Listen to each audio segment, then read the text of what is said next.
নমস্কার বন্ধুরা, নতুন ব্লগে আপনাদের সবাইকে স্বাগত জানাই। আশা করছি ভালো আছেন সবাই, যে যেখানে আছে। বসন্তকালে একটা খুব সুন্দর সকালে আপনাদের ওয়েলকাম জানাই। এই জায়গাটা আমার খুবই প্রিয়, কারণ এখান থেকে বসে বসে পুরো বাগানটা যেমন দেখা যায়। একটু আগে অবধি আমি দেখছিলাম ক্যামেরাটাকে জুম করে করে আমার ট্রাম্পেট ভাইনটা। এই যে এবার কিছুটা বোঝা যাচ্ছে নিশ্চয়ই, কিন্তু চশমা না থাকলে তো বিশেষ কিছু দেখতে পাই না, কিন্তু ক্যামেরাটাকে জুম করে করে দিব্য দেখা যায়। এখন আবার ঠান্ডা পড়ে গেছে, আবার বেশ ঠান্ডা লাগছে। সকালবেলা দেখছি যারা বাইক স্কুটি এসব চালাচ্ছেন তারা একদম প্রপার শীত বস্ত্র পরে, মানে জ্যাকেট ট্যাকেট পরে ভালোই লাগছে। এখন যেমন এই সময়টা একটু হাওয়া লাগছে, বেশ শীত শীত করছে। তো নিচে যাব এখন, একটুখানি গাছপালা দেখবো। তাছাড়া শ্বশুরমশাই ডেকে পাঠিয়েছেন, আমার পদ্ম গাছে জল টল দিতে হবে, সেই সবগুলো ব্যাপার স্যাপার আছে। তো যাবো, কাজের দিদিরা সবাই চলে এসেছেন। আমার ব্লগটা স্টার্ট করতে কালকে দিনের মতোই আজকেও দেরি হলো। তারপরে আবার দুপুরের চোখে একটু সমস্যা হচ্ছে, ও 2-3 দিন থেকেই বলছে। এমনিতে দেখার ক্ষেত্রে কোনো প্রবলেম নেই, কিন্তু চোখে একটা চোখে হাত দিলেই, এরকমভাবে হাত দিলে খুব যন্ত্রণা করছে। হতে পারে এক নাগারে পড়ছে, সেটার কারণেই হয়তো বা। তোর বাবা আজকে বলেছে এদিক ওদিক আর কোথাও যেও না, আজকে ডাক্তারের কাছে চলো যাই। অ্যাপয়েন্টমেন্ট করেছেন যে ডাক্তারবাবুর কাছে আমরা দেখাতাম, যে হাসপাতালে তিনি ছিলেন এতদিন, সেই হাসপাতালে তিনি এখন আর বসছেন না।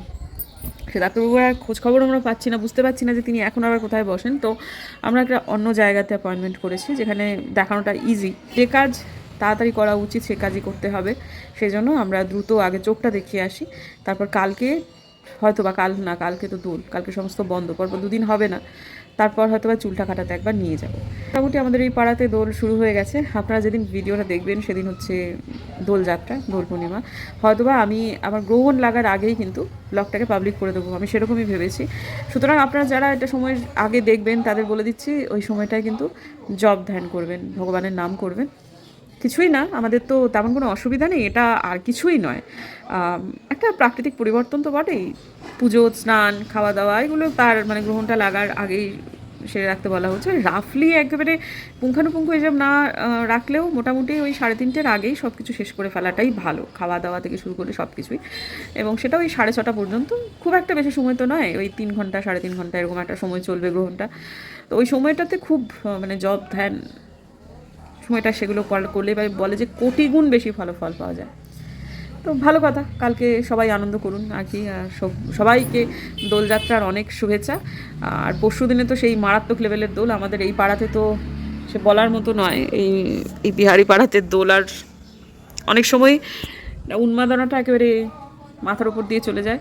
কাজে দিদিরা সেদিন কেউ আসছে না, কিন্তু আমাদের কোনো অসুবিধা হবে না, একটা দিন সুন্দরভাবেই আমরা কাটিয়ে দিতে পারবো।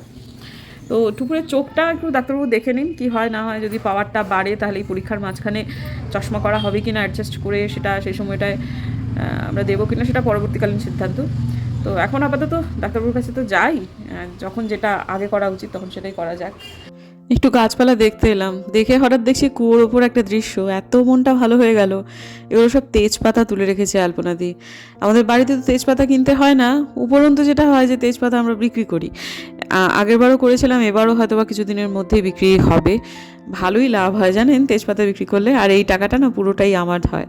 তো আমার শ্বশুরমশাই যেমন এই সমস্ত কোনো টাকাই নেন না, মানে সুপুরি বিক্রি করা টাকা, নারকেল ঝুড়োনো টাকা, তারপরে এই আমাদের তেজপাতা বিক্রির টাকা, তারপরে দেয় ওই যে কী বলে দারচিনি গাছ আছে সেই বিক্রির টাকা, সবগুলো আমি আর আলপনাদি মিলে ভাগ করে নিই। আমি বেশি নিই, আলপনাদিকে একটু কম দিই।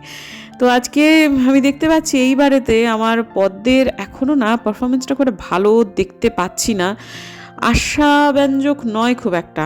কেন ওরকম হচ্ছে জানি না, তবে হয়তো বা কিছুদিনের মধ্যে ঠিক হয়ে যাবে। অত সদ্যই তো লাগালাম, ফেব্রুয়ারি মাসেই লাগিয়েছি, আজকে মার্চের শুরু। তো এত তাড়াতাড়ি হয়তো বা এত আশা করে যাওয়া ঠিক না। আর ওই যে দেখুন, ওইখান থেকে বসে বসে এতক্ষণ আমি দেখছিলাম আর আপনাদের সাথে বকবক করছিলাম, আর দেখছিলাম কি ট্রাম্পেট ভাইন। আমার ব্রনফেলশিয়াটাও বেশ ঝাড়া দিয়ে উঠেছে জানেন, কি ভালো লাগছে দেখে।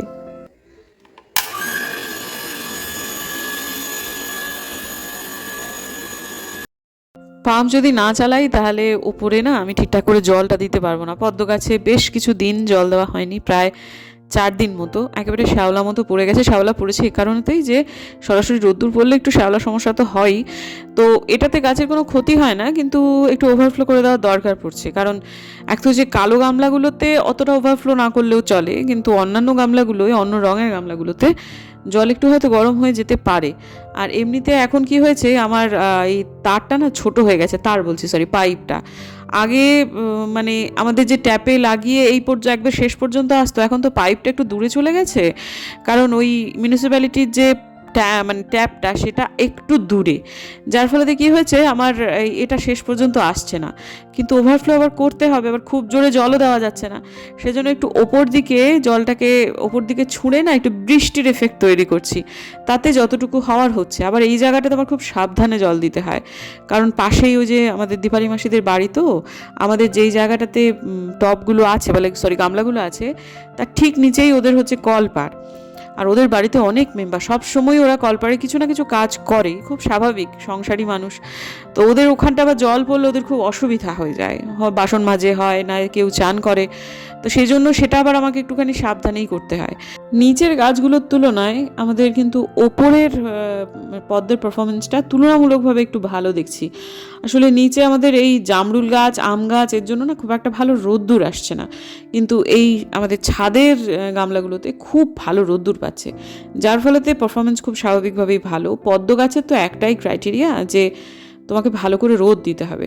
তো যাই হোক, এখন আপাতত ওই দিকের গাছগুলোতে মিলিবাগ হয়েছে কয়েকটা, জবা গাছে, তো সেগুলো ভালো করে জল দিয়ে স্প্রে করে দিলাম। এখন আপাতত কোনো রকম আমি কিন্তু করছি না, মানে কীটনাশক দিইনি। তো যাই হোক, তারপর দেখলাম যেখানে টমেটো লাল হয়েছে, তো দেখতে এলাম যে টমেটোখানা কেমন লাল হয়েছে, তোলা যাবে কি না। তারপর দেখলাম একটা টমেটো একটু টেরা, তাও মনে হলো টেরা হ্যাঁ পার মেরা হ্যাঁ ভাই, আমাদেরই তো গাছের, আমরাই তো খাবো, খেয়ে আরও তো যাচ করতে যাচ্ছে। গাছে ফল হয়েছে এই ঢাকা ছাদে, তাই অনেক।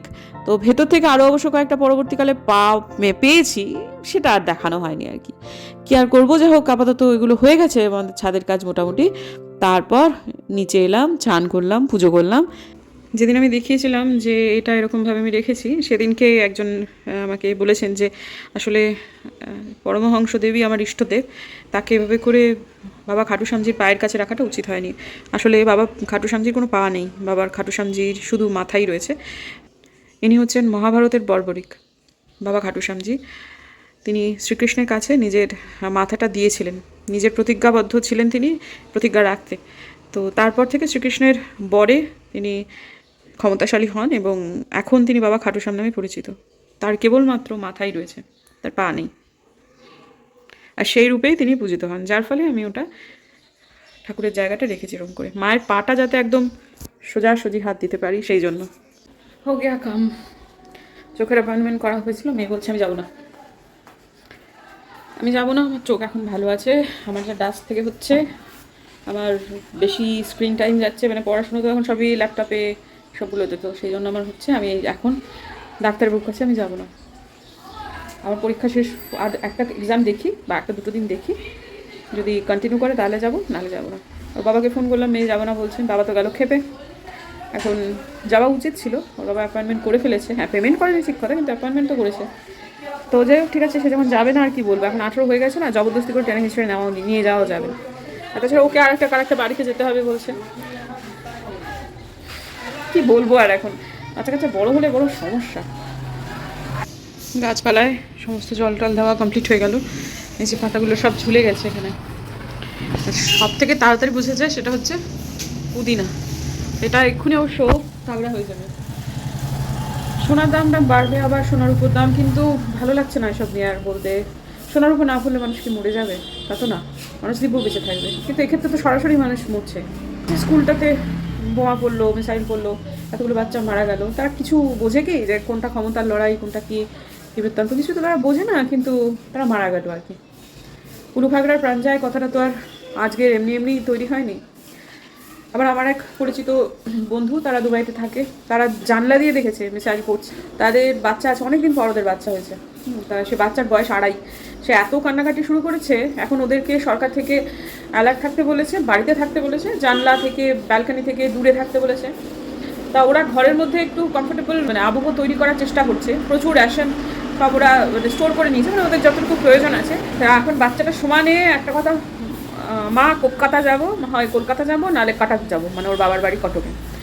এখন তারা ফেরতও আসতে পারছে না, কারণ ফ্লাইট টাইটগুলো বোধহয় ইন্ডিগো, এয়ার ইন্ডিয়া এগুলো বোধহয় চলছে না। সব মিলিয়ে মিশিয়ে যারা ওই অবস্থার মধ্যে আছে তারাই জানে যে তারা কেমন আছে। আমরা এত দূর থেকে আর বসে ভগবানের কাছে প্রার্থনা ছাড়া কী বা করতে পারি। তবে এইটুকুই বলার যে বাবা এসবগুলো এবার বন্ধ হোক, আর ভাল লাগছে না। যে কত ক্ষমতাবান এখন সেই তলোয়ার ঘুরিয়ে সেটাই করতে গিয়ে কত মানুষ যে মরছে। সবাই ক্ষমতাবান, সবাই ভালো, সবাই ভালো থাকুক বাবা, এইসব এখন বন্ধ হোক। আর কিছু যদি এদিক থেকে ওদিক হয় তাহলে কে জানে হয়তো তৃতীয় বিশ্বযুদ্ধ ডিক্লেয়ারই করে দেবে সবাই। কেউই সেফ নই, কোথাওই সেফ নই, এই আর কি। দুদিন আগে আর দুদিন পরে। সেই শুভ সন্ধ্যা বন্ধুরা, এখন একটুখানি দুপুরের সাথে বেরোচ্ছি। কোথায় যে যাচ্ছি নিজেও জানি না। কোথায় যাচ্ছি আশ্রমপাড়া যাচ্ছি হচ্ছে টুপুরের এক সিনিয়রের বাড়িতে। সেই সিনিয়রের বাড়িতে কেন যাচ্ছি জান তো, মানে অবশ্য আমি নামিনি টোটো থেকে, আদিত্যকে ডেকে পাঠিয়েছি। আসলে টুপুরে প্রি বোর্ড হওয়ার পর টুপুরের কতগুলো বইয়ের প্রয়োজন হয়েছিল। অল্প কয়েকদিনের জন্য সে বইগুলো কিনতে চাইছিল না, সেই জন্য আমাদের কাউকে কিছু ও জানাইও নি। ও তারপরে নিজেই ওর এক সিনিয়র দিদিকে বলেছিল, দিদি তুমি আমাকে কয়েকটা বই একটুখানি দাও, তারপরে আমি তোমাকে আমার পরীক্ষা শেষ হয়ে গেলে দিয়ে দেবো। সেই মেয়েটি দিয়ে দিয়েছে। সাধারণত কিন্তু বাচ্চারা দিতে চায় না, বিশেষ করে সেই বাচ্চাটাও কিন্তু জেইর প্রিপারেশন করছে। সে অবস্থায় সে বোনকে, টুপুরকে খুবই ভালোবাসে, সে টুপুরও ভালোবাসে। এখন দিদির জন্য চকলেট নিতে নেমেছে। তো তারপরেতে আমি কিন্তু মেয়েটাকে দেখিনি, চিনি না। টুপুরের কিন্তু একটা বিশাল বন্ধুবৃত্ত রয়েছে, সেটা সম্পর্কে আমি খুব অল্পই জানি। তবে মেয়েকে আমি বুম্বাদা দুজনেই খুব বিশ্বাস করি। আজকে যে বাচ্চাটিকে দিতে যাচ্ছি আমরা বই, তো সেই মানে ফেরত দিতে যাচ্ছি, তার এখন টুপুর বলছে যে আমি একবার বলেছিলাম যে পুরো পরীক্ষাটা শেষ হোক তারপর যাস। বলো মা আমি একবার বলায় আমাকে দিয়ে দিয়েছে, দিদিও তো প্রস্তুতি করছে, বলো এখান থেকে যাবো আসবো মধ্যে 15 মিনিট লাগবে না, চলো না মা, দিদি তো প্রিপারেশন করছে, ওকে ওর বইটুকু ফেরত দিয়ে আসি। বায়োলজিটা এখনও বাকি আছে, বায়োলজিটা টুপুরের কাছে আছে। তো বায়োলজি পরীক্ষা হলে পরে বায়োলজিটা দিয়ে আসবে, কিন্তু কেমিস্ট্রি ফিজিক্স তো সত্যিই হয়ে গেছে। তো সুতরাং দিয়ে দিল, আমিও ব্যাপারটাকে অ্যাপ্রিসিয়েট করলাম। তো আমি বললাম ওকে বলিস বারবার করে যে আমাদের বাড়িতে যেন আসে। প্রচুর বন্ধু টুপুরের মাঝে মাঝেই আমাদের বাড়িতে আসে, তবে এই দিদি বন্ধুটি এখনো পর্যন্ত আসেননি। দিদি বন্ধু তুমি আমাদের বাড়িতে কিন্তু এসো, নামটা আমি বলছি না, তোমার অনুমতি নিয়ে নি, সেই জন্য আমি তোমার প্রতি কৃতজ্ঞ, আমরা তোমার প্রতি কৃতজ্ঞ। অনেক ভালোবাসা বাবু, ভালো থেকো। Thank you very much. শুভাবরী যাওয়ার সাথে সাথে তুমি শুভাবরীকে বইটা দিয়েছো, সেই জন্য। তো আমি একটু তাড়াহুড়ো করছিলাম, কারণ বাড়িতে সুব্রতদা এসেছে। যখন আমি বেরোচ্ছি তার আগেই সুব্রতদা ঢুকেছে। আমি বলেছি সুব্রত একটুখানি বসো, আমি যাবো আর আসবো। সুব্রতদা মানে সুব্রত দাস, মাস্টারমশাইয়ের ছেলে, যাকে আমরা ভীষণ ভালোবাসি। তখন আপনাদের দেখিয়েছিলাম আমার পুদিনা গাছটা কীরকম ঝুলে গেছে, একেবারে পাতাগুলো নামিয়ে দিয়েছে জলের অভাবে। এখন দেখুন আমার একদম ঠিক হয়ে গেছে, একদম ঠিকঠাক হয়ে গেছে। আমার না ভীষণ শরীর খারাপ করছিল ওখান থেকে আসার পর। সুব্রতদা এসেছিলেন আমাদের বাড়িতে, হয়তো ভয়েসে বেড়াতে বলেছি। তাই সুব্রতদার সাথে আমাদের সময়টা খুবই ভালো কেটেছে। তো কিন্তু আমার তখন থেকেই একটা হাত কপালি মতো হয়ে রয়েছে, গাটা পাক দেওয়া, বারবার করে আজকে পটি করতে যাওয়া, এরগুলো হচ্ছে আর কি। পেটটা একটু ছেড়েছে আমার। আমাদের সুব্রতদা না খুব খুব পছন্দের মানুষ, আমাদের খুব কাছের মানুষ, বিশ্বাসভাজন মানুষ। ইনফ্যাক্ট যাদের সাথে সুব্রতদার আলাপ হয় প্রত্যেকেরই নিজের গুণেই আর কি সেটা মানে এটা অ্যাচিভ করে নেয় সুব্রতদা আর কি। সত্যি কথা, শব্দটা ভুল বলতে পারি। তা আমার হাজব্যান্ডের একটা জিনিস আমি খেয়াল করছি যে ও খুব অল্প কিছু মানুষকে, যত দিন যাচ্ছে, যত ও অবশ্যই ও নাম করছে এবং যত উপরে উঠছে, তত ওর আশপাশের বৃত্তটা ও নিজে থেকেই ছোট করে নিচ্ছে।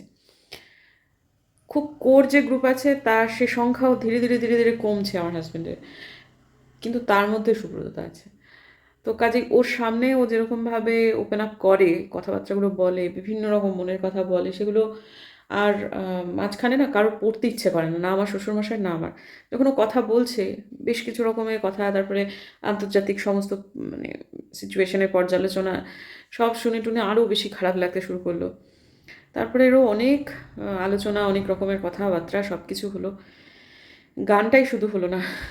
তো যাই হোক, সবাই এখন আমার মানে যারা আমাকে ভালোবাসে, অনেক মানুষই আছেন যারা আমাকে আমার গানের জগতের জন্যই তারা আমাকে ভালোবাসতেন, তারা তীব্রভাবে আমার প্রতি অভিমান করেছেন, কেউ রাগ করেছেন, কারোর খুব দুঃখ পাচ্ছেন। সুব্রতদা হচ্ছে খুব দুঃখিত একজন মানুষ যে আমি একেবারেই স্টেজ থেকে চলে এসেছি, সরে এসেছি।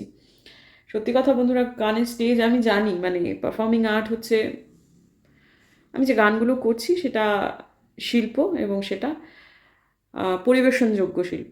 আমি জানি আমি ভাওয়াইয়া গানটা যখন আমি স্টেজে উঠে দোতরা সারিন্দা এবং ঢোল নিয়ে করতে শুরু করি লোকে শুনবে, কিন্তু বন্ধুরা সেটার থেকেও বড় কথা হচ্ছে যে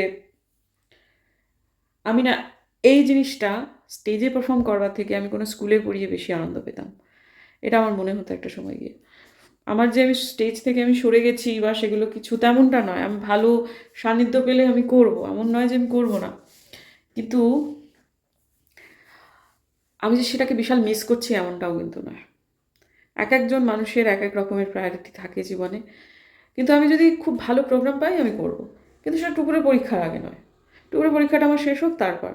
আর এটা না আমার এবং বুম্বাদার দুজনেরই আছে। যাই হোক, তারপর সেই সুব্রতদা গেল, অনেকক্ষণ পেরিয়ে গেল, শরীরটা খারাপ করছিল, বমি হলো একটু, কেন জানি না এরকম হলো আজকে। তারপর মনে হলো যে না, আজকের দিনের ব্লগটা আর আজকের দিনে শেষ করতে পারবো না, বা আমি জানি না অ্যাকচুয়ালি কতটুকু হয়েছে, খুব সম্ভবত বেশি বড় একটা হয়নি। তারপর মনে হলো যে থাক, যেটুকু হয়েছে সেটুকু দিয়েই দিই, কারণ একদিনের ব্লগ পরের দিন টেনে নিয়ে যাওয়াটা আমার কিছুদিন আগে অবধি খুব করতাম, কিন্তু আর ভালো লাগছে না সত্যি কথা। আর তাছাড়াও কালকের দিনে প্রচুর কাজ আছে, একটা ব্র্যান্ডের কাজ আছে, প্লাস কালকে গ্রহণ, পুজো আচ্চার চাপ আছে। আমি যেহেতু পুরোহিত রাখছি না, মা তো কালকে পুরোহিত রেখে নারায়ণ পুজো করছেন, তো আমি তো মানে ছোট করে করছেন কিন্তু পুরোহিত রেখে করছেন, তো আমি তো অত কিছু করবো না, কিন্তু নিজেকেই পুজোটা করতে হবে সব মিলিয়ে মিশে। সেজন্য যেটুকু হয়েছে সেটুকুই থাক, আজকের দিনের জন্য ব্লগটাকে আমি শেষ করি বন্ধুরা। যদি আমার ভিডিও ভালো লাগে তাহলে প্লিজ সাবস্ক্রাইব করবেন, পাশে নোটিফিকেশন বেলটা অন করবেন, যাতে ভিডিও দিলেই নোটিফিকেশন চলে যায় আপনাদের কাছে। দেখা হচ্ছে আগামীকাল, ততক্ষণের জন্য।